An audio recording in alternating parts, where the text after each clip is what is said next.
My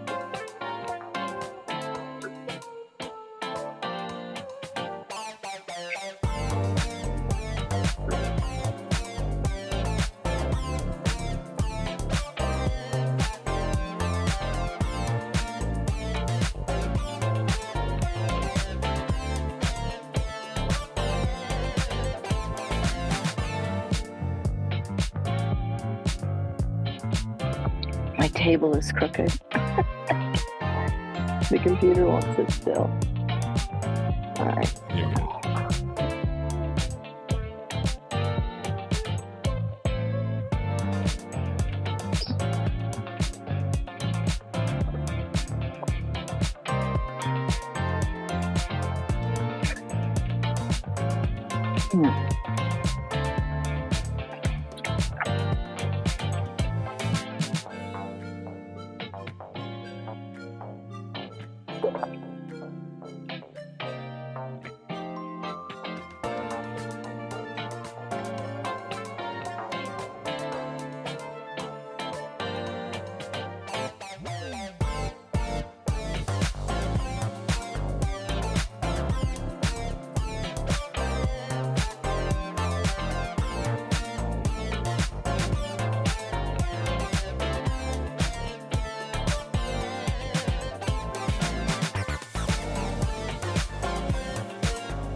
I lost you for a second. That was weird.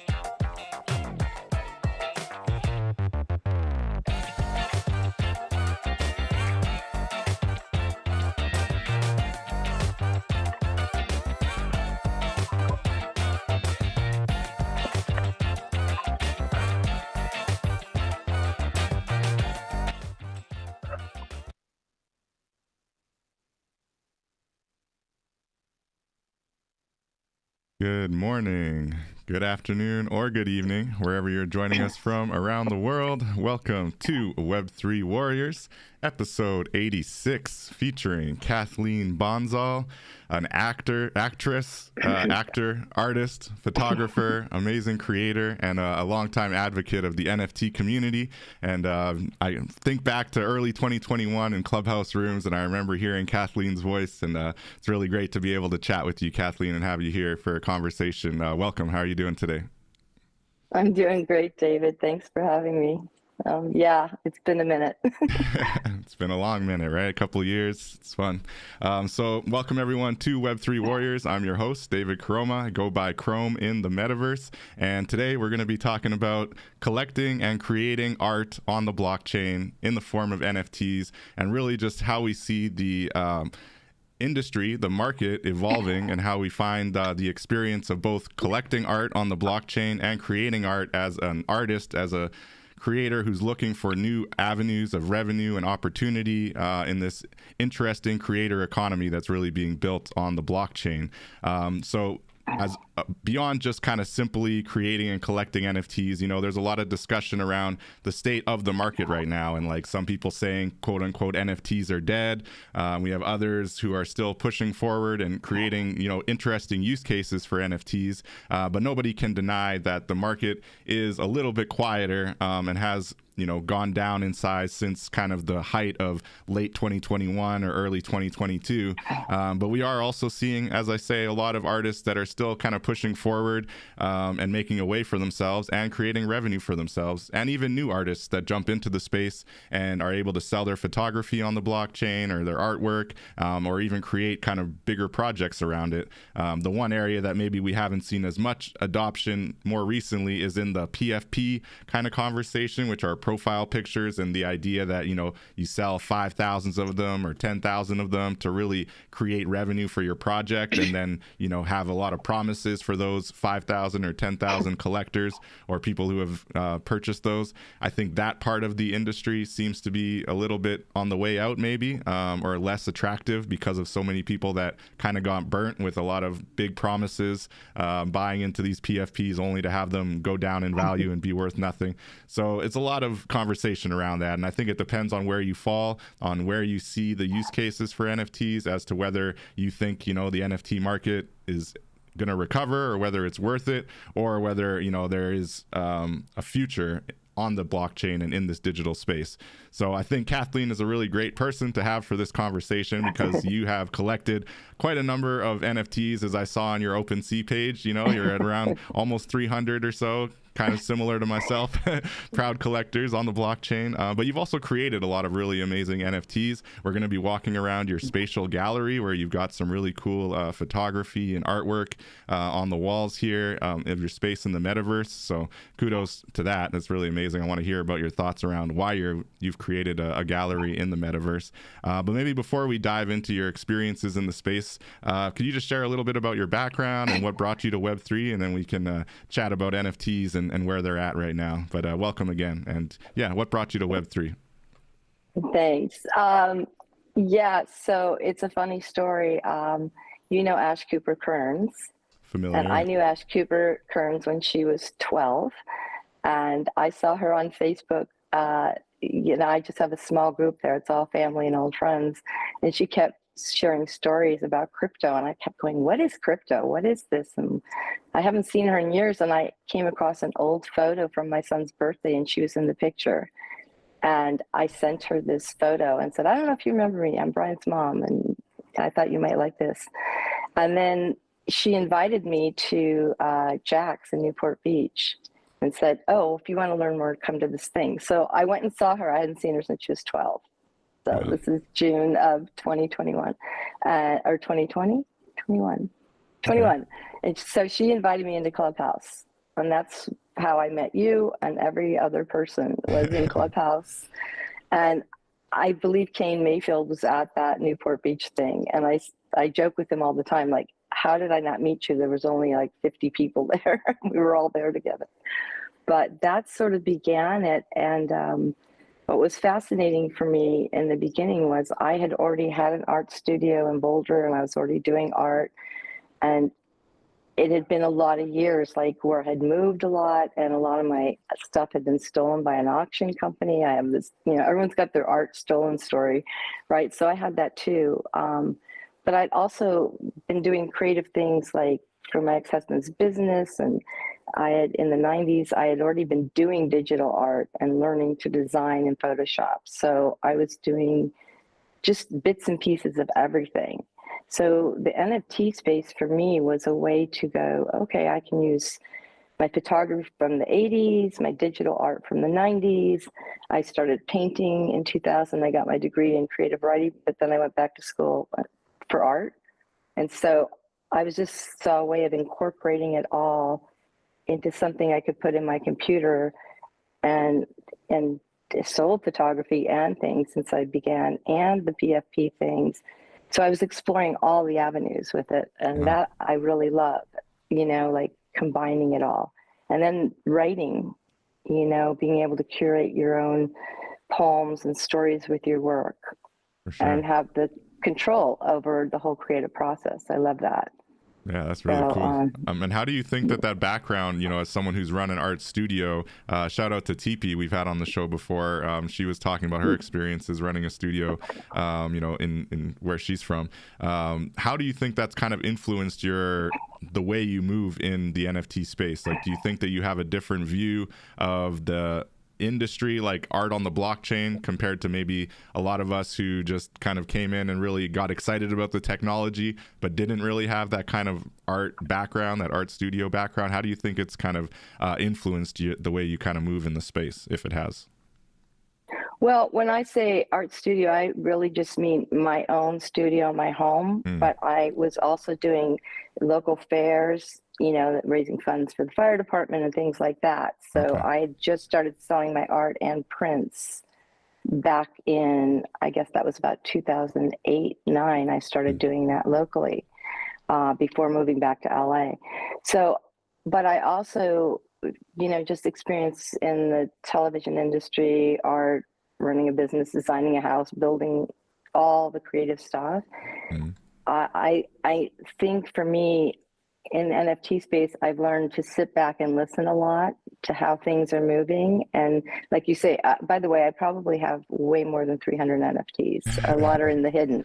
No doubt, no doubt. That's true. Yeah. I don't even acknowledge the hidden anymore. That place is scary. Yeah.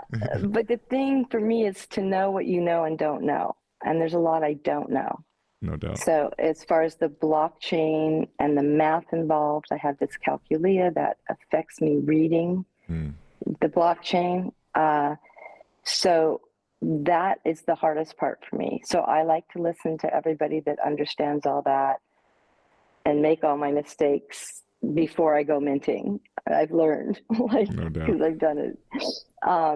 So I think that's the thing that's different about me, because I am older than a lot of people in this space, is being aware of what I don't know and not jumping in and trying to be a know-it-all and talk a lot. I respect that. I think a lot of people, you learn a little bit and then you start acting like you know everything, and like that was actually part of the impetus of me trying to have a podcast, was to learn more and to have more in-depth conversations, because I found, like, on Clubhouse, at the time I was working with the Dream Conduit, and we were all about kind of onboarding artists into the space and having a safe kind of environment and a secure environment, so you're not getting rug pulled, you're not getting just put in the wrong direction, basically pointed in the wrong direction, which is very easy to do in this space. But we weren't really getting kind of under the hood of a lot of these projects that we were talking to. It was just like, yeah, go here, do this and do that. But to be able to actually speak in depth about, like, the experiences, I think offers a lot more value. And I feel like I learn something new with every new person that I interview. And it's an interesting space, but you have to keep your mind open to that and stop, or not allow yourself to think you are an expert and you know everything, because I think that's where a lot of people get themselves into trouble. So looking at your art background, like, what really inspires your art? I'm seeing a lot of really cool photography, looking like a lot of young people, maybe family members, in your very beautiful gallery that we're walking around here in Spatial. But what inspires your art, if you would say? Is there a theme or anything specific that really inspires your art and your photography? Well, I have to say that I started photography like in the 80s and drawing in the 80s, the mid 80s, before, and I had a theater major at the time. So before going into acting professionally, I was doing photography and drawing and learning. But I also was always photographing my kids, like they were my first subjects. And so then a year later, when we moved to Hollywood, I was doing all my son's headshots, and the agent was going, yeah, you can do this. Like, you don't have to go pay someone. And many of those are being sold on the internet now, like, not by me. Other people are making money off the stuff I did. It's kind of funny to me. But so my kids were definitely my first subjects. I love kids. I love working with kids all the time. Like, I have a neighborhood kid who comes over. I have a puppet, and I'm like, can I film him today? And his mom's a director. She's like, yeah, take him. So I love kids, especially because they're just so natural, like, and they play. You know, they're not self-conscious. Mm. So, and then in the 80s, I traveled a lot in the industries, and Canon gave me a camcorder. I was like one of the first people to have one free. Nice. So everywhere I went with my kids, I was filming, you know, in Germany, all over the world. So I have all this great footage of that, but that progressed into, I was doing headshots for other people when I was in acting class in LA. Mm. So headshots was sort of the basis, but I'm very into nature, and like I will film a spider making a web for 5 minutes. Nice. I get distracted. Yeah, well, hey, that can be a beautiful thing. I'm a sucker for nature shots as well. Nature and architecture are the ones that get me. But yeah, these shots of, I guess this is your son, it's really impressive. It looks really nice. And I noticed you use a lot of monochrome as well, or at least a couple of them seem to have black and white. Do you have like a style preference at all? Well, the thing is too, like black and white, the industry's changed so much. So in the old days, you had to have only black and white photos in the 80s. And then every so many years, they change it to now you need a Z card with 1 black and white and 2 colors. And they need to be this size, you know, and that's the kind of detail stuff that really annoy me. Like, I just want someone else to do all that stuff. Here's all my art. Here's my poems. You put it together and do the math. And like, I just want to create. So, but the black and white really fascinates me. And I did have a dark room in my house in the 80s in the garage. I had a dark room in the garage and a Hasselblad. And so I would process my own black and white pictures and the headshots of people that I was shooting in my garage. And it fascinates me, the whole play with the light. And I was also very influenced by Henri Cartier-Bresson. I don't know if you know him. He's a French photographer. So a class I was in, that was my first introduction to like more than just headshots, but the depth of the black and white photograph and filming real life shots, which he did in France. Like, I loved capturing moments in Europe, sadly of poverty, people eating off the street, but it's like to show the world like this goes on. Yeah. And if you just put it in black and white, it does something. It's more in your face, I think, for me. So nice. Yeah. I'm looking at this image you have. It's called Grown Ups. Is that your son as well, where it's kind of stretched out? No, that is actually a friend of mine who was a judge's granddaughter. And I did a bunch of shots of her. I actually, early in my NFT journey, I made a dozen of those. I don't know, wait, is it the grown-ups or fed up? Grown-ups, yeah, with like the stretched out, where it looks like it's like half their face and then it has their hands, and it's kind of a cool artistic kind of blend. It looks like it's collected by J. Lee Walls. Oh, I don't know which one you're looking at. I thought you were looking at this other one. I did a whole collection of there called Fed Up Kids, and it's like a little girl like, you know, and it was sort of at the beginning of all the mess that was happening with the politics. Like, the kids are fed up with all this nonsense. Like, they're going, why is the TV loaded with politics all day? Like, where's the cartoons? You know, kids will be all right. We gotta just let them take over, you know, I think.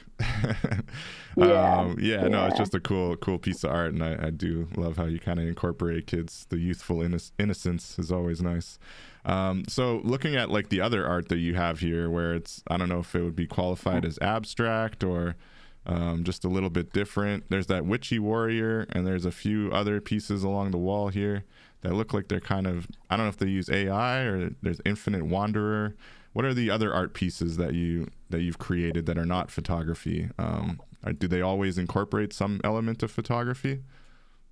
No, actually, the funny thing about Witchy Warrior is that piece was a competition that Gifted had for the Witchies. And that was my first featured artist piece. And what people don't know about that is that the eyeball and the sword and the headpiece are actually pieces I took from a photograph I took of my son when he was playing Alexander Rosenko on the set of Star Trek: The Next Generation. He was Worf's son. So I had taken pictures of him on the set back in the 80s. And when they had the competition for the Witchies, I had seen these and I went, okay, now I know how to cut the sword out, the eyes out, and the headpiece out. So I'm going to take those and work with those layers, and then I'm going to make my PFP, my first PFP like art. And so that's what, that was sort of the story behind it. Like if you're a Trekkie, you're getting the real eyeballs and the real sword, the real headpiece. So that was a lot of fun because that's where I went to one of my first IRL events. And Lola Menthol was there, and Motivate, and a whole bunch of us in LA, where it was, again, this connection with a group that also was very connected to Ash Cooper and everybody that was in Clubhouse. So that was Interesting. Yeah, the first Very cool. PFP. And then the cool thing about the other piece is that was chosen for NFT Liverpool in London that first year. So Mondare's gallery, I mean, that was quite an honor, just to, and that piece was a hand-painted piece. I actually have the original in my bedroom still that I had done back in, when I went back to art school. And it's actually 2 panels that I brought together to redo into one piece. So yeah, it's one of my favorites. Very cool. Definitely. Very cool. Yeah, you seem to do a little bit of collage stuff, or do you like to kind of incorporate your photography into, digitized kind of altered forms from what I gather? You speak to that Yeah, a little bit? what's interesting is I have art on my patio right now that is outdoor art I did on boards like all those years ago that survived Colorado winters and everything. Wow. And I would print on a huge Epson printer, I would print sheets of rice paper of my photographs. Wow. And then I would decoupage them onto a board that I'd already painted a background. So maybe I'm pasting on a sunflower that I grew that's 5 feet tall because I had a big garden and I photographed my plants a lot. So I'd put that on the board, on the rice paper, and it's decoupaged on, and then I would paint layers over that. And now I still have those. And now I'm taking the photographs of those and putting them in Procreate and adding layers on top of that. I love it. Nice. Do you plan to mint those, or what are you looking to do with that? I'm really interested in doing more of the garden art because I live at the beach and I have a big community here of people that are older and retired that kind of, and there's fairs I can walk to. I just talked about this with someone last night. We're going to do a booth where the guy with the Indian rum I was telling you, he has kids who do art, and I'm like, yeah, you get them to set up the booth. I'll bring all my art. They can make their 10%, and we can go have drinks at the beach, and we'll all make money. But I love outdoor art that you can put layers and layers of resin on, and the weather won't touch them. So it's permanent. That's pretty fascinating. Do you find that nothing quite matches that physical art as somebody who's now collected a lot of digital art and created some digital art as well? Do you think nothing ever beats the physical, the tangible, especially now with the advent of AI, right? It's becoming more and more difficult to kind of discern man-made versus computer-made, but when it's in the physical and in the flesh, I think nobody can deny, right? It's clearly was made by someone, usually. As robots start making art too, I guess it'll get to that eventually. But do you think that's the case? Like nothing ever beats the physical art? Yeah, I really do. And I'm working towards that. I did some collabs with Sabet, and he's sort of the icon for me of someone who understands branding, who understands how to build, and it's like, I've already bought a new printer. I'm all set up now to do prints. So a lot of the stuff I'm doing now that I'm creating on the blockchain are going to have prints. Like I'm setting up the shop to do that. And I'm using Sabet as a role model to because I've asked him some questions. Okay, what's ABC? Because I do like having the physical piece, and I do like having my name on something that's printed, that, because people don't completely trust things they see on the screen now as being legit, because there's so many ways to doctor things, I think. Yeah. I think for example, and shout out to Sabet for sure. And I love that you're able to just, talk to him directly as someone who's been very successful in this NFT and Web3 space. He's also very approachable and open. We have a growing number of Sabet pieces in our collection, on the Web3 Warriors collection. He's got a really cool on-chain kind of angles where if you own one of his pieces, he'll airdrop a bunch of other pieces to you, like monthly or whatever, which I find to be really cool. But to your point about the digital signature, right? And he does seem to always have his digital Sabet signature on every piece that he does, or at least the NFTs that he mints, right? And I think that, yes, you could probably get to a place where you're going to be able to say, hey, AI, make me an art piece that looks like it's done by Sabet. And it might look similar, but I'm pretty sure, that signature can never be copied in like direct form, and the style will always kind of be off if an AI does it. For those of us who have been collecting true Sabet pieces, I think we can tell the difference. But the downside is, I think those who are not as like aware or not as closely connected to Sabet might get fooled by AI, to your point. But did Sabet tell you his thoughts on that, as far as like how the AI or the digital versus the physical is evolving? And does he have concerns as well around kind of the digital being less and less authenticated? I don't know that I've heard that conversation, though. He is in rooms really late sometimes talking about all the details. I don't think anyone could copy Sabet, that's for sure. So we haven't had private conversations about that aspect, but I do envy that he just has one word signature, because Kathleen Bonsall is so long and I sign everything K bonds. Okay. But I should have just branded and started with K bonds and everyone call me K bonds, I guess. I don't know. Maybe, he's really smart that way. It works as a signature though. I don't think it necessarily, your signature doesn't have to match, the full name. I think it works. It's a cool nickname, K bonds. But short is good. We know that. Short and punchy, yeah, for sure. Yeah, that's true. like the Chrome. I know you were speaking to this project that Sabet is putting out, right, as far as Stratosphere, which is kind of a collective, collaborative project. Do you want to speak to that a bit? And you have a really beautiful piece of art that you have pinned on your Twitter. Anyone can check that out at Kathleen Bonsall, or X as I should call it now. I still call it Twitter all the time. But it's a really cool piece of art, and you got the K-Bond signature on there. I see it.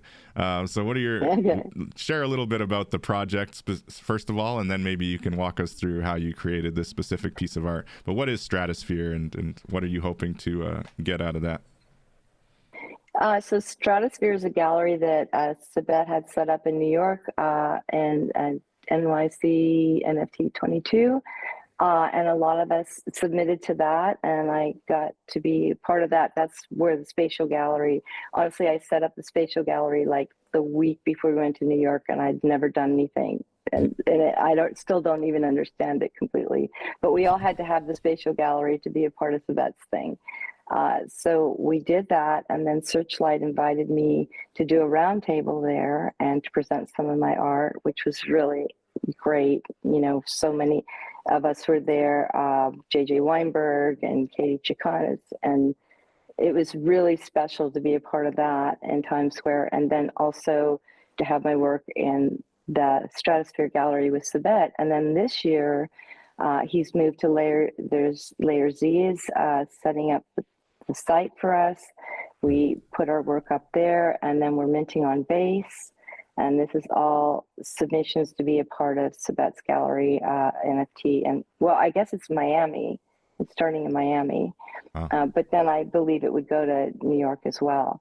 So this most recent piece, quite honestly, what happens is that I should bring up that's happened with the NFTs is we all used to say landscape and we look at a TV, right? And so we're doing landscape art thinking, okay, digital's now going to TVs. And then they suddenly changed it to portfolio, right? Just in the last year, we all did this and then they shifted it. And so for me, I have a 101 piece collection. I was just going to drop landscape, and I got them all ready for this. And then it was like, well, no, they have to be portrait. Weird. So they needed a portrait just because of the kind of screens that they're using, maybe, to showcase the art? Yeah, that's what's going on. So in Belgium, I guess they're doing billboards, and instead of a normal landscape billboard is what you think in your head, now the billboards are portrait, but only in Belgium. Okay. So interesting. the other work would be fine for all the other billboards. So at the last minute, I was just going, okay, I'm just going to find some stuff that I've been working on, that I've been wanting to do, that are portrait, and choose one of those and do some more work on it. Nice. And I really love this piece because it's the original photograph is on Lake Constance in the heart of Europe, where Germany, Italy, and France connect. Like in the middle of this lake is the border of those three countries. And that's where this sculpture was. And it's just one of the most special places I've been in my life. But I also, the collection is called Xenos, which is a word for alien. And it is like this guy just landed in the middle of nowhere. And it's like, it's such a hot topic right now. Like, they've arrived, like, what's going on? So I have half a dozen of them that I've repainted in different ways that are kind of emanating this whole energy, you know, to the sky. Like, I'm here, like, what are we supposed to do now? You know, with this earth that you've left us, or whatever you've done to it. So that was kind of the concept behind it. But it's also, I think there's a $50,000 like reward or something for the two artists that do the most or something. But just to be a part of something with Sabet again is great. I've done like 4 of his Kiku collabs that are on Known Origin as well. Nice. I need to mint more. Like, I make them and I put them up and I sell one and I forget. You got to keep. Yeah, you got to keep at it. So. That is part of the, and I think that goes for any art, right? But especially on the blockchain, because things are always moving and there's like constant look at like what's going on, how much, you know, volume is being traded, what's the floor price and all this. I'm not as concerned in that, but it definitely impacts kind of the momentum, and that's something that I think Sabet has really captured in quite an impressive way, right? Like, just capturing that momentum on a continuous basis. And yeah, it slows down, maybe he's not selling quite as much as he was at the peak, but he keeps pushing, you know, and keeps the momentum going. So it's quite impressive for sure. I noticed you mentioned that it's on base, so that's really interesting too. I hadn't connected that. And did you say $50,000 for the person who gets the most minted, or how are they? I didn't see. I saw that sort of at the end as I was minting. There was there 2 people I think will get either 50 or split it or something. I haven't read the details on that. I was just submitting because I wanted to be in Stratosphere again, and it was Art Basel because I put up work for Art Basel last year. I donated a painting that I'd done to raise funds for a charity, and the gallery, it was at Black Dove Gallery, but again, this is when it was a portrait piece and they put it landscape. So it cut off the head of the it was just man. That's brutal. So you think they'd at least notice that and just not do it, you know, rather than just like completely chop the thing in half or chop off parts of it? But they didn't know what they were doing. Right, and I think that's been discussed a lot in the rooms. There's a lot of people that came in and started acting like they knew everything and give us your art and we'll do it all, and they didn't know what they were doing. So that's been discussed in some of the spaces lately. And then also, you know, people that came in and said we're going to do all this stuff and then never did any of it. So we all need agents and managers to do everything Sabet's assistant does. Yeah, but isn't that the whole marketing kind of like against the ethos of Web3? We're trying to get rid of the middle people, right? Like, the whole point is independence, sovereignty, you know, taking matters into your own hands. But it is it can be a little bit difficult, and navigating the space can be tough. And there is a space for, I think, maybe not agents per se, but some type of promotion, marketing support that I think is a lot for your average artist. And there's some that gravitate to it, like Sabet, and can just be out there self-promoting and really, like, you know, tooting their horn and getting people engaged. And a lot of others, you know, we always hear the mantra, the cliche of the starving artist, you know, and I think a lot of that is from just being hunkered down in your studio, creating art and not really wanting to talk about it or promote yourself or be be overly shilly or selly, you know, and I think that's a big hurdle, right? How do you feel about kind of that side of it as an artist, as a traditional artist jumping into NFTs? How do you think like other artists can get over that hurdle? Is it just matter of, you know, suck it up and you know, put yourself in uncomfortable situations, or is there maybe a little bit easier route for artists to take? I don't know.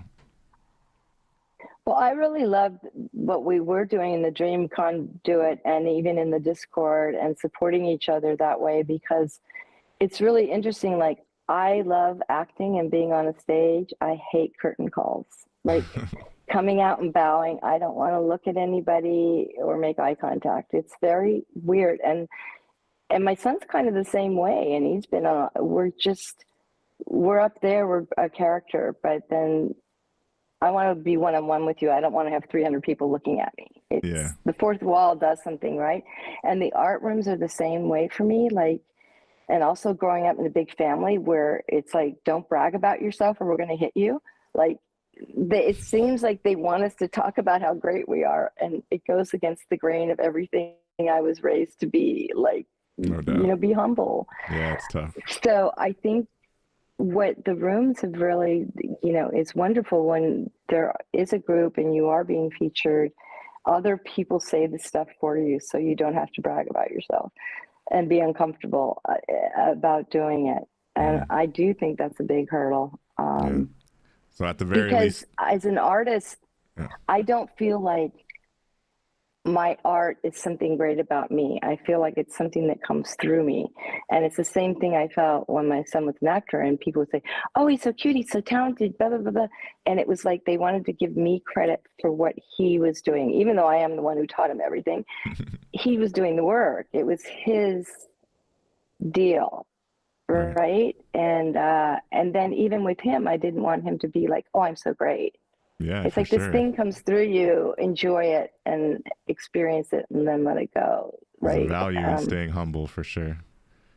Yeah. But what you said about like having other people kind of acknowledge, you know, your art and talk about your art in nice ways. And definitely that was part of what I think the Dream Conduit was good at, you know, lifting each other up and trying to help promote each other, because we know not everyone, it's not comfortable for everyone to do. But what you're saying also is that you have to be in those rooms for that to happen, right? So it is still a matter of taking some initiative, but maybe you don't have to make yourself quite as uncomfortable as you might be thinking about in your head. You can, there's a happy balance there somehow, but you do have to take the initiative to kind of put yourself into those rooms as well, right? Yeah, and then there's certain people, you know, like Creatress and Ashira and all of us that came from Clubhouse and then moved to Twitter. You know, if you're going to go on stage with certain people, you're going to be comfortable because we know each other and we've been around for a long time. And, you know, the words are going to be kind and there's not going to be, I don't know, like, I'm sure you'd experience it where people aren't as comfortable. Yeah, like, get a little I'm crazy. choosy about who I go on stage with and speak with, you know, about myself or my art. So yeah, for sure. And you can see that that has translated a little bit, where there is communities and pockets, and then there's the kind of quote unquote influencer crowd where things get a little crazier and there's a little bit more FOMO energy and all that kind of stuff, which I'm not as interested in, but it's fun to go in there every once in a while just to see what all the hype is about. It's like a game show. It is a bit of a game show, right? Yeah, or a gong show as well, but it is what it is. How do you feel about the market in general? How are you feeling about things right now, to the point that I kind of opened the show with, looking at, you know, no one can deny that we're in a bit of a downswing, but do you think, you know, if a crypto bull market is around the corner, a lot of people are speculating that that's going to happen next year, do you think the NFT market experiences a bit of a rebound as well, or how do you foresee things going? I actually do see the NFT world as rebounding. I think even in my local circles with people who have never done anything with crypto, if I say the word NFT, they're like, what is that? Like, yeah, we heard about that before, but now it seems like we have to learn about it, is how they're feeling. Nice. So it's kind of cool that I have knowledge that they don't, right? You're a little bit ahead of the curve, right? And I actually feel kind of smart now, whereas 2 years ago I was going non-fungible. Well, let me Google that. But I also see that people are seeing the value in controlling their assets and having a record on the blockchain, and proof, where they don't have to rely on calling something to be on hold for 20 minutes to punch the next button, and then you still can't get the thing, right? Right. But I also think the value in art, with people being able to show their ownership on the blockchain, but maybe they do have it on a digital screen, or maybe they do have a physical piece, is becoming more and more attractive and inevitable. People are seeing that it's inevitable. The blockchain's here to stay. And they're looking at investments differently now too. With coin going up so much right now, and they're going, oh, well, that's what happens when it goes up, right? That's when the FOMO kicks in, like, oh, wait, maybe I should have some of this before it goes up even more. And then you buy in and it goes down the next day. But tech stocks are also really starting to shoot along with it. And you can see. Yeah, I think so I'm all in. Yeah, the macroeconomics is there for sure. And it's interesting what you say about like some people still being kind of sketchy about crypto, but on the flip side, understanding that NFTs aren't going anywhere. And that's a really cool narrative to kind of slowly be hooking in, like as major brands continue to adopt it, as certain NFT, IPs are out there. I think Cool Cats was just in the Macy's, parade that they do in New York, right? So that was a big first to have an NFT kind of prevalent there at the Macy's parade, so it's like little kind of pieces, right? And the Pudgy Penguins were just at Walmart and all this kind of stuff. So it seems like there are some projects that are still pushing forward, and Gary V with his V Friends creating a lot of value for his holders and collectors, and a whole conference around the project. It's going to be really interesting to see how things kind of evolve. I think we're all hopeful that it will rebound. But on the flip side, let's say it doesn't, right? Let's say, I don't know that it'll ever get right up to that height of 2021, 2022. Maybe it does. But let's say things, maybe go up a little bit. And like you say, the technology sticks around, but the speculation and really like the kind of FOMO energy doesn't come back to the NFT space. How would you like to see things evolve from a use case perspective? Like, what do you think as an artist is your best use case, no matter what happens kind of with the technology and with the market more broadly? How are you seeing yourself kind of embracing it into the future? I think for me, I'm doing quite a few things. So I'm continuing my art journey and putting things up with that, but I'm also incorporating a lot of my writing into projects that I'm going to be minting, and some of it's legacy stuff about my family, but some of it's an Emily Dickinson project that I've been working on for like 10 years, where I think I had told you I found some writings and poetry and artworks from the 1800s that are physically in my hands. And so I'm photographing and documenting this whole story on the blockchain and in a book and in the things that I'm doing physically as a record keeping tool, but also as a collection I'm going to be selling.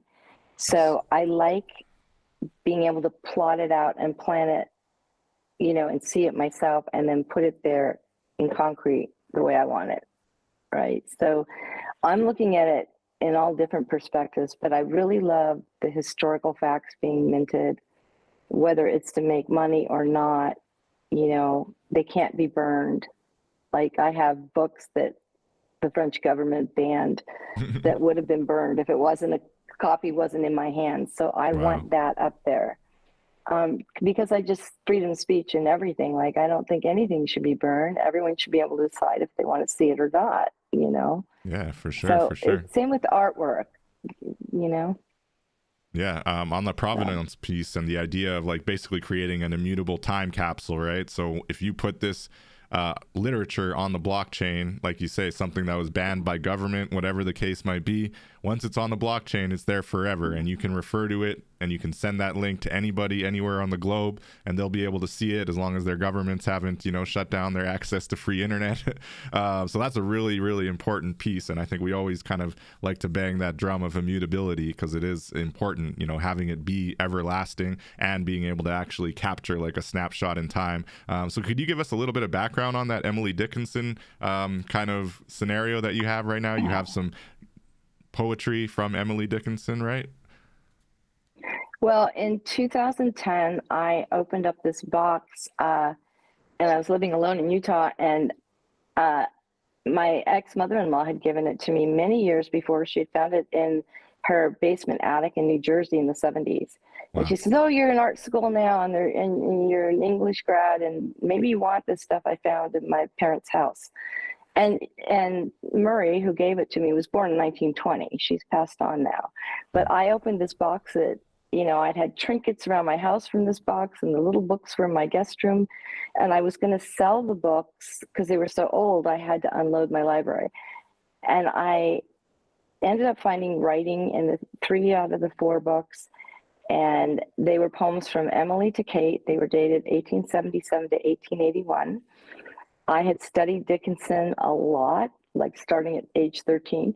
And I sent pictures of these to my professor at CU Boulder that I had worked with for many years getting my degree. I said, "I think these are Emily's." Like, it was a whole night.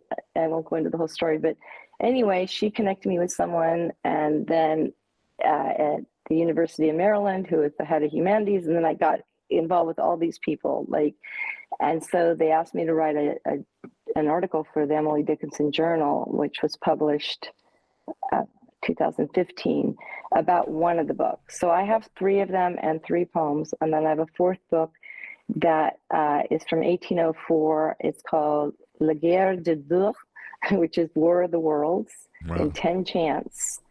And Évariste de Parny, he was a French writer, and it was banned in 1827 by the French government. I think there's only 2 copies. I think I have one, and a university in Oxford has Anywhere one. in the world, there's only 2 copies. Well, and David, not only that, it's like, as I started investigating this entire collection, I went back east. I went to university reading rooms and met with people. I found leaves marking pages in this book, and notations and ciphers. And it's all in French. And by the way, it makes fun of a lot of Christian things and the Virgin Mary, and says really bad things about her. And now I know why the government banned it. Nevertheless, people should get to read it. And it's really about the divinity and God the Father and Archangel Gabriel. And there's all these conversations where the leaf is marking Gabriel, and Gabriel happens to be the pet name that Emily had for her girlfriend, Kate, who many believe she was in love with. And that is why Emily went into depression. It was over a fight they had. And the poem in one of these books works right into the fight scene. Like, it's a lot. It's so fascinating. So what's prevented you from kind of really running with this? Like, is there some doubt still that it is, Emily Dickinson's notes, or are you just trying to find kind of the real best angle or avenue to really share this with the world? Like, how are you kind of navigating that? Because it sounds like you've been holding on to this for a while and you've done a bit of research, but what's the hesitation, or are you just still working on the perfect time or perfect project?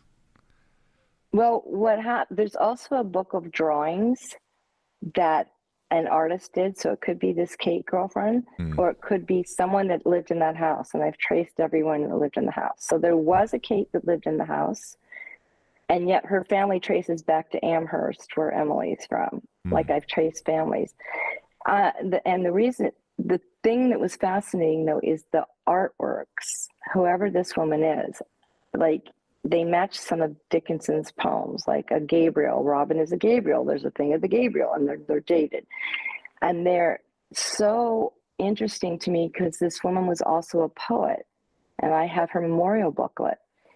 And there's no other Emilys anywhere in this woman's history. And it's like, I almost feel like I uncovered like a secret poetry society of women. So I want to do it right. But what happened when I got started on the blockchain and NFTs, and I started looking at these pencil drawings and some of the old chalk things that they used, I went, this art is amazing. And actually, I've been to some of these places that the artist drew, at like the castle at Chillon, in Switzerland. Like, there's places in the drawings that I physically had been to myself, and I'm looking at someone drew this in the 1800s in front of me. Like, it's creepy. Yeah, that's fascinating. And it's art that, like, on one hand, there's the possibility that it gets lost to all time, right? Like if you don't somehow share this with the world, you know, whether you pass it down to your kids or whatever the case may be, you know, there's still that possibility that it gets lost, which I think would be a shame. But on the flip side, if you mint it, knowing that obviously you didn't create the art yourself, but you also are still a little bit unclear on who actually created it, right? So if you mint it, how do you pitch that, and how do you do it in a way that doesn't look like you're just trying to take, you know, value or revenue from art that someone else created? And I'm sure there is a good way to do that, right? There's a way to do it just being truly honest with what you just told me, and kind of putting that in the metadata of the NFT, right? And then maybe some of the funds go towards some good nonprofit or some kind of cause that is aligned with women in poetry or art, or, you know, something like that. And maybe that's how you kind of balance it. In the end, it's still a fairly gargantuan effort on your part to do all the research you've done, to be able to kind of put it together and tie it together, and then to mint it in an artistic way that's engaging. So I think there is a space for you to create revenue for yourself as well. But it's a very interesting kind of, it's not even hypothetical, it's an actual situation that you're dealing with. So I can imagine why you're taking your time to kind of do it the right way. But at the same time, you know, I think you want to hit action on that sooner rather than later, right? Like it sounds like something you really want to share with the world. Well, I'll tell you, I know kind of exactly what I want to do. I want to gamify it. Like a year ago, I started mapping out, because I want to take the journey I've mapped out and all my discoveries, because I'm telling you, I wouldn't sleep for days. I'd be on Ancestry all night going, oh, this links to this links to this. Oh, shoot, there's this other metal piece in this collection, and it's actually the Burr family crest, like the President Burr, and he's in this story. And I have their little metal piece that they would stamp the candle wax on their letters, like to show their family. So it's so interesting that I would love to gamify it, where say 7th, 8th grade students go down the journey of learning about Dickinson, but in a gamified way, and how important she was to the world, and how she had to hide so much of who she was. You know, it's a really important story, but I don't want her to get lost. And I have something that could keep her alive as well. So it's really important to me to like build a team of people that actually care about her and literature and poetry and the beauty of it, you know, but know how to do some of the back end stuff where, okay, I know how to get us here. They get this little egg, and then they go to the next thing and have to fill in the word of the poem or something. That's really cool. I want it to be smart, but fun. Definitely a cool idea. There's so much you can do with it, and it's just a really fascinating piece of history. So I do hope it sees the light of day, and that you know, if there's any way we can help or I can help, please let me know, because I love the idea, and it does sound like the perfect kind of made for the blockchain type of project, right? Where, you know, this kind of immutable history can be shared with the world and never, you know, be at risk of being lost again. But yeah, very cool. I look forward to when that does go live. Yeah, it's a lot. I was looking at this picture you have, Gray Matters, where I think it's a photo you took and you got your K-Bon's signature on it. Could you share a little bit about that? It's just really cool. It looks like kind of a digitized, I don't know, change of a photo. I'm not sure what's going on in that. It's a girl with her hands up. That is actually my great niece, Sabrina. She was my sister. I lost my sister, but that's her granddaughter. And she was 8 when my sister passed. And Sabrina is actor, artist, all the things, and all the emotions with it. So on the day I shot that photo, it was really a bad day for her. Like a bad year. She had lost quite a few friends to suicide, and she was just kind of a wreck. So I took her down to the beach and around here. I said, we're just going to go out and shoot, because she wanted to act. And I'm like, I'll do your headshots and all that. And we spent a day together that was, I mean, I can't find a bad picture. I have like 400 pictures of her. Wow. And it was a day where she just found herself again, like just because she loves being in front of the camera.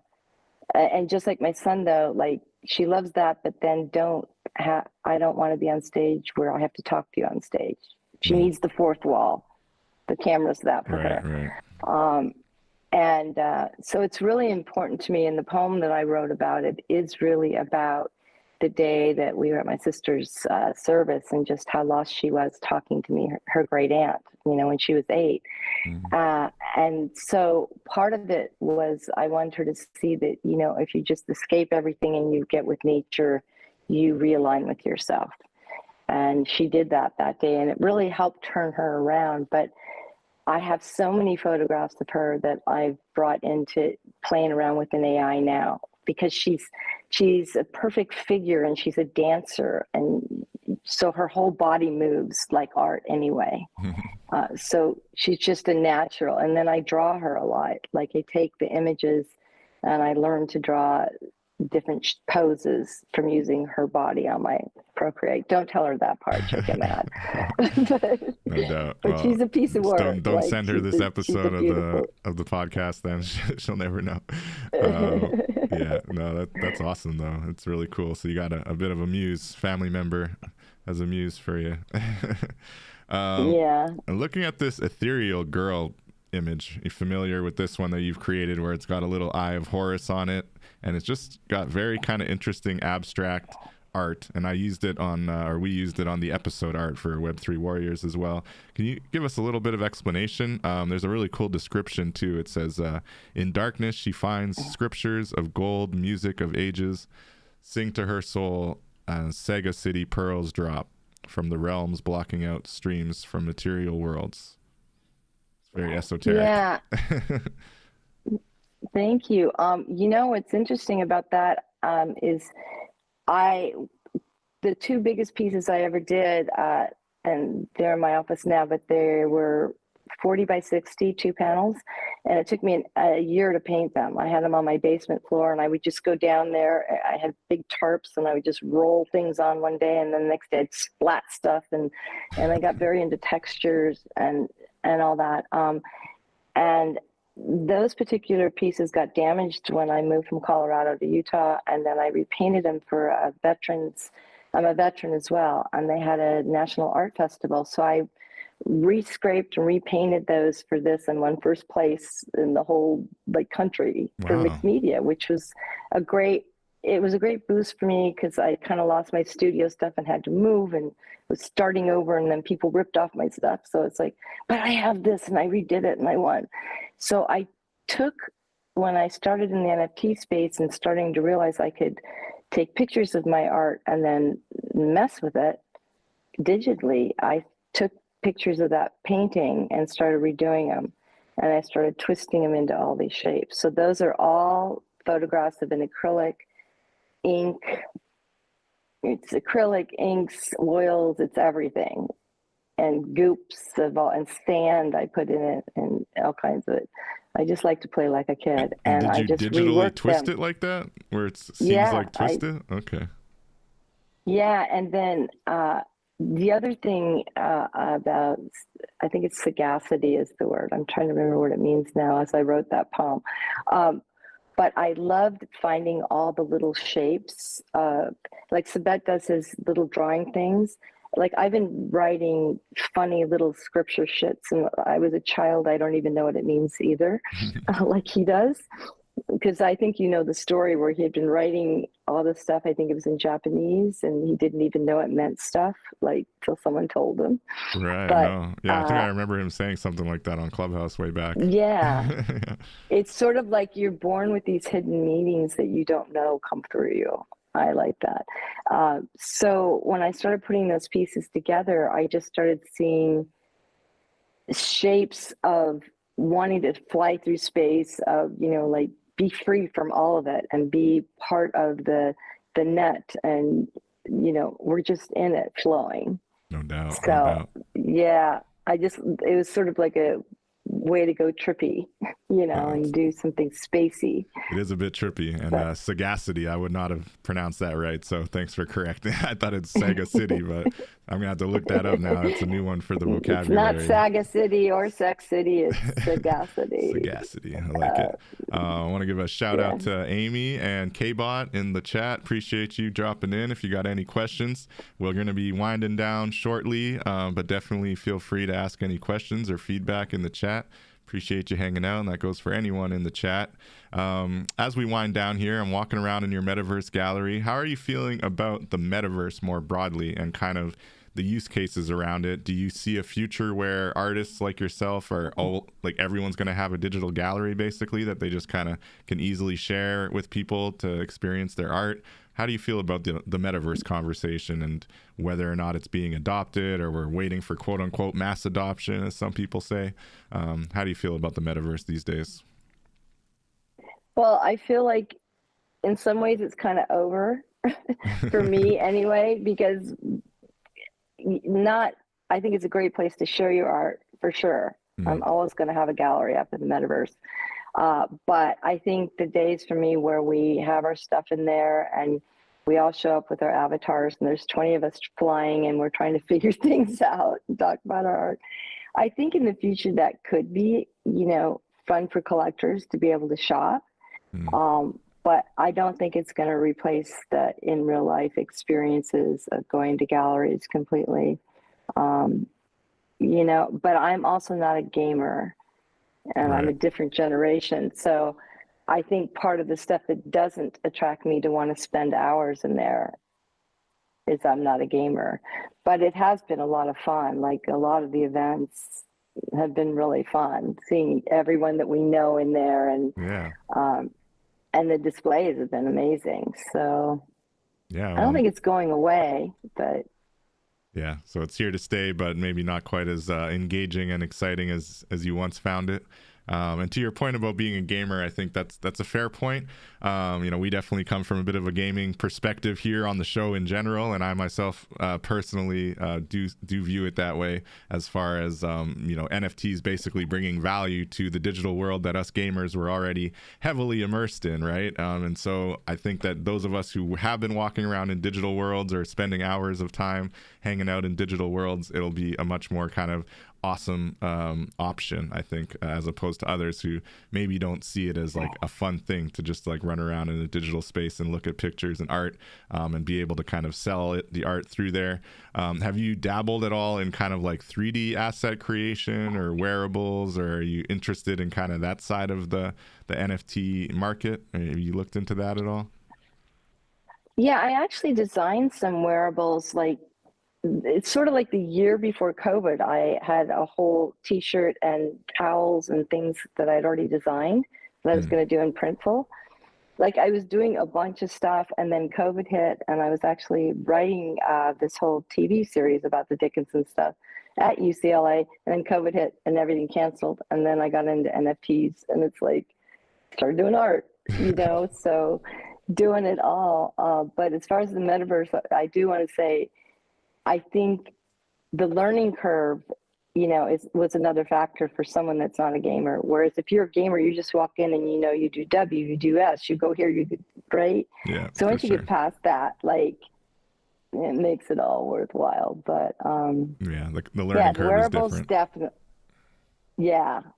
Well, and at the same time, you're trying to learn the blockchain, and you're trying to learn, the whole. There's a lot of layers of technology. That's for sure. That's for sure.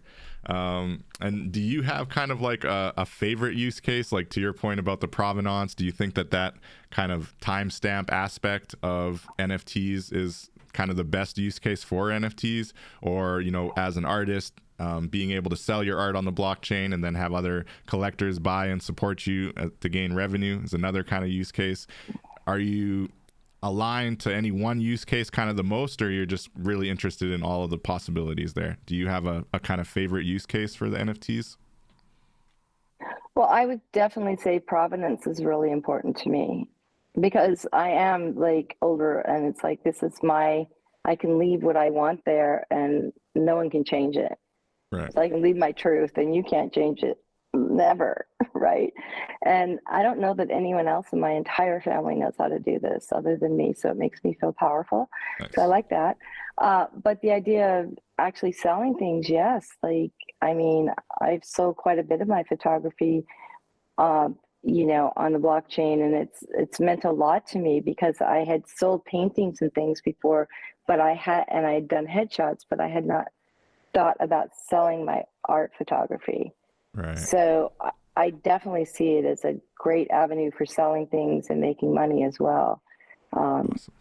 but I think it depends on who you are, like what comes first. So. Amazing. Yeah, no, that's great. I'm with you on both fronts. Like, I love the provenance, I love the immutability and the time capsule concept, but I also just love supporting artists and being able to buy art directly from them and photographers. And I find it especially interesting even now, at a quieter time for the market. I see people jumping in on Tezos, usually starting on Tezos, especially when they're from kind of other corners of the world where the currency, exchange is quite different. So they use Tezos to kind of get an introduction to blockchain and to NFTs, and seeing new people, new photographers, new artists jump in there and being able to kind of collect their art. And they're so appreciative, right? When you're like one of their first collectors. I think that's what it's all about for me. I find that just really exhilarating and interesting to see like the creator economy kind of growing in real time and taking part in it and being part of it. So yeah, that's awesome. I'm with you on both sides for sure. So what's kind of next for Kathleen? What are you most looking forward to? What are you most excited about? I know we talked about the Cebet project and how things are going there with Stratosphere. Definitely wishing you the best of luck on that front. Do you have anything else kind of around the corner that you're most excited about, looking forward to? Yeah, I'm actually really excited about minting this 101 piece collection that I've been working on for a long time. Nice. On layers, because I do really like how the platform flows.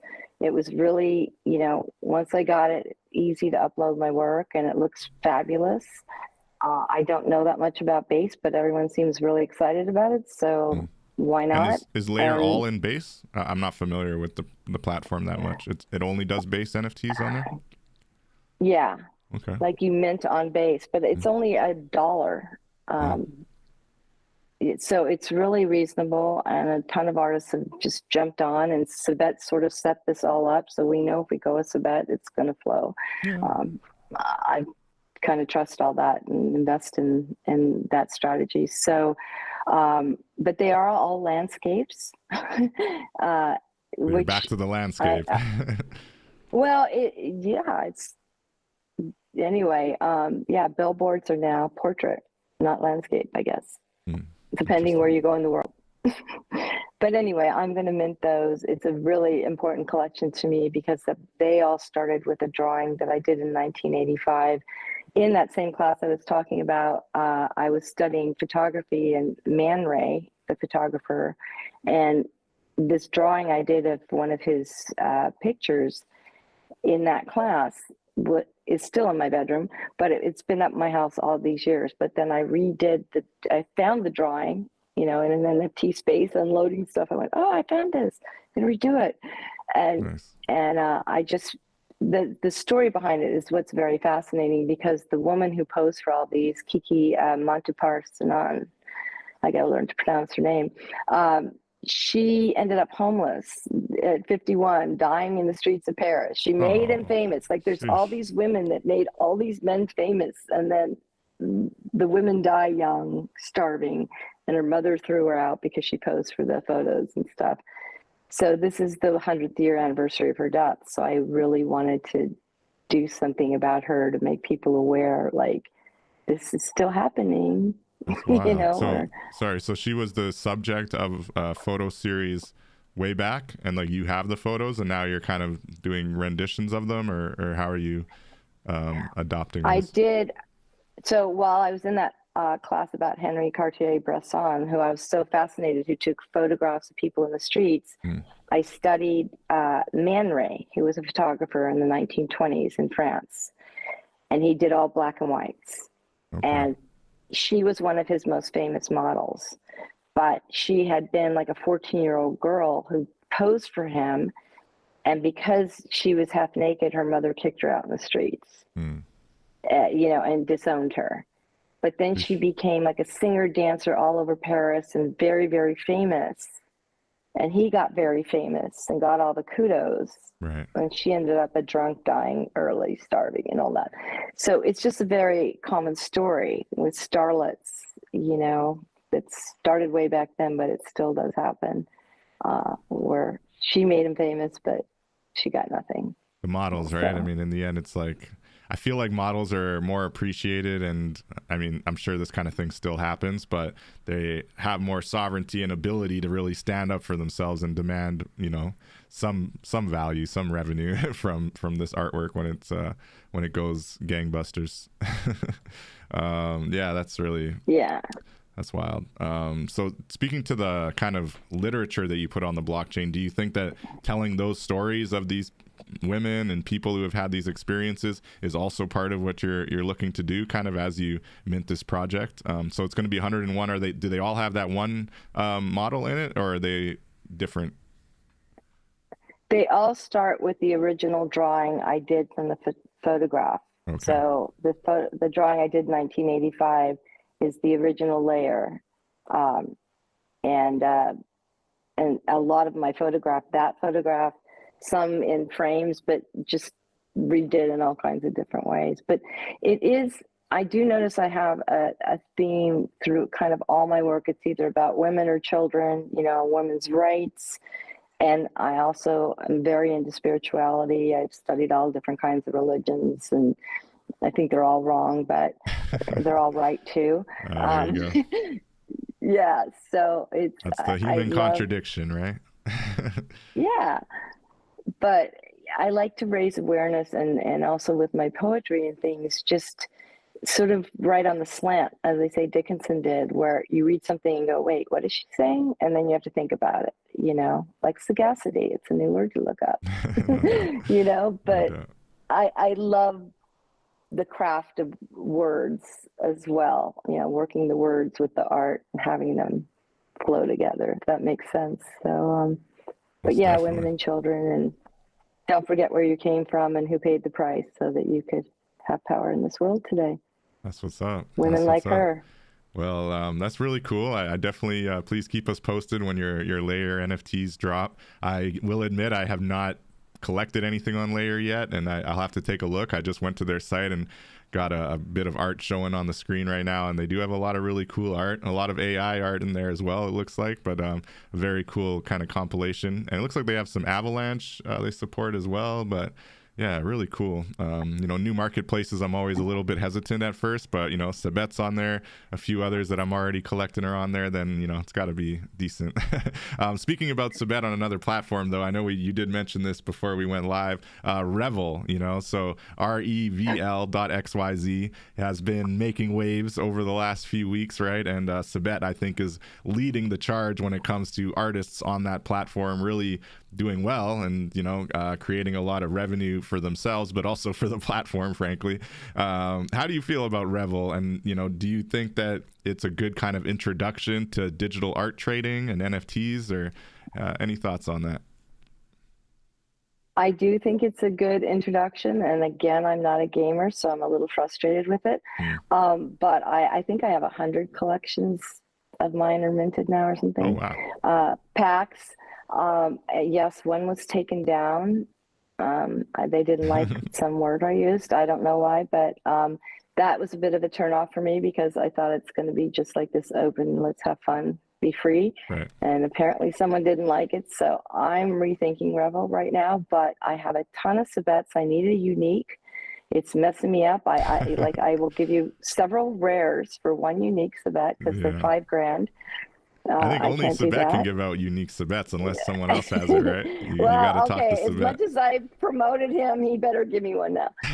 But yeah, it's kind of fascinating, because I have photographs on the set of Blank Check with my son and Rick Dukeman, and I think I have some of Tone Loc I might put up there, and people only see those as worth 100 and some reps, and I'm going, okay, this is priceless, you guys. This should be 10,000, but it's all fun, and it's quick, and this is the thing on Revel, right? It's like it comes back down to perspectives, popularity, all these things that don't necessarily speak to the actual intrinsic value of the artwork, or the amount of hours that some people actually put into their artwork before putting it on there. Personally, I would recommend, and mad respect to what Sabet's doing, because he's putting like legitimate, like one of a kind art on there, which is, you know, awesome. Good for him. It's cool. But in general, as an artist who's maybe, especially if you're not as well known, I wouldn't go, you know, putting my best art on there. That's for sure. Because I don't know that it's, I don't know, you know, to each their own, I guess. We'll see what happens. But I just wonder, you know, because if you put it on Revel, you put your art on Revel, right? And then they move it to the blockchain. When it's on the blockchain, it has like a frame on it and it has a little like icon on it. And it just kind of like messes up the art, I think. So there's that piece of it. But then on the other side, it's just like, I don't know. I just wonder, are you getting what you're really worth on Revel when you put your art on there? But it comes down to each individual artist and creator for sure. And if you're comfortable, you know, putting it up there for those revs and being part of the community and trading it, that's what's up. And it's definitely an active community, and it is a cool intro to digital art trading, I'll say for sure. Shout out Amy. She's saying she's on there, revel.xyz. I think she was the one who actually told me about it. 408. Yeah. Use my code. Yeah. What's your username on there? We'll let people go check it out. It's Kathleen Bonsall 408. I don't know why I have a 408. I don't know why I won't see my Twitter account where I have 4,000 somebody followers, but it only sees my Instagram where I have hardly no one. So that's another thing that it says 408 in your username though, or is it just at Kathleen Bonsall? It's Kathleen Bonsall -408. -408. Nobody else has a number but me. Yeah, you should. Maybe it probably might have suggested that to you. Unless someone else took Kathleen Bonsall, but I doubt it. You should have been able to take that, but oh well, it happens. But cool, we'll definitely check it out. Oh yeah, let me type it in the chat for Amy here. But we'll definitely check that out and ask everyone to go check it out. What about IRL events? Are you slated to be at NFT NYC again? I know I met you while I was out there, I believe 2022. I don't know if you were there this year. Yeah. Are you planning to head out again next year? I'm thinking about it. I'm definitely excited about Stratosphere and to see what's going on there. And I have a friend there that I stayed with last time that I'd really like to see again. So I'm really thinking about it. It's such a great time, you know, but there's so much going on this time of year and sorting out flights and all that. So it's kind of up in the air, but there's always in IRL events here in Venice. Yeah, I was going to say, you're in Los Angeles, right?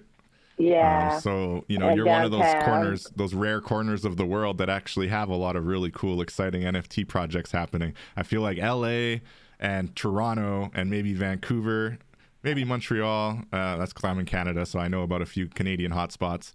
New York, a little bit less so. They have NFT NYC, but outside of that, I don't know how much they really do for NFTs on the regular. But LA, it's like, holy, every week, every month, I'm hearing. I have enough friends now in LA that are telling me about different events. So they really have an active NFT community, hey? And how much does that help as far as like being able to connect IRL with a Sabet, with journalists, with Motivate out in LA, you know? And Sheila Darsley, shout out to Sheila.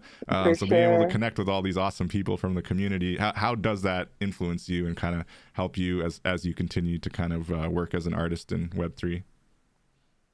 Well, I would say from day one, it's really made me feel supported and part of a group. And definitely shout out to Sheila, because the piece you were talking about earlier, the Bina Light and Dark piece, that actually showed at one of the shows that Sheila did at Chris Wood's gallery, Bright Moments Gallery. Nice. A few months ago. So that was a really special in real life event with so much stuff with poetry and Sheila's art and Benji, who sings like incredibly. The entire group there has just been really great. And then Sheila had another thing at Super Chief Gallery that I had some work in with NFT TP, and a lot of friends from Clubhouse. Work was there, Gavin's, you know, and of course he couldn't get over. So it was so much fun to go and film and put my stuff up that I'd film for like Gavin so he could see his work as part of the show. Yeah, it's awesome. It's really been wonderful. And a lot of people from New York will come out for those events. So like Lola Menthol and Gifted will be there and Jessica Yatrosky, like, yeah. Wow. It's really nice. You get the whole gang out. So it's a whole other vibe, right? When you're actually connecting in real life, people are appreciating your art, you're talking in real, like face-to-face conversation, not just over spaces or Clubhouse. So I'm sure it's quite something. I can't wait to get out to LA one of these days. But for next up is Art Basel Miami, which is going to be exciting, and hopefully I'll be able to see Sabette there. I guess Sabette's going to be out there, and hopefully see your art there as well. That sounds pretty cool. Hopefully. Sabette's got that activation going on. Awesome.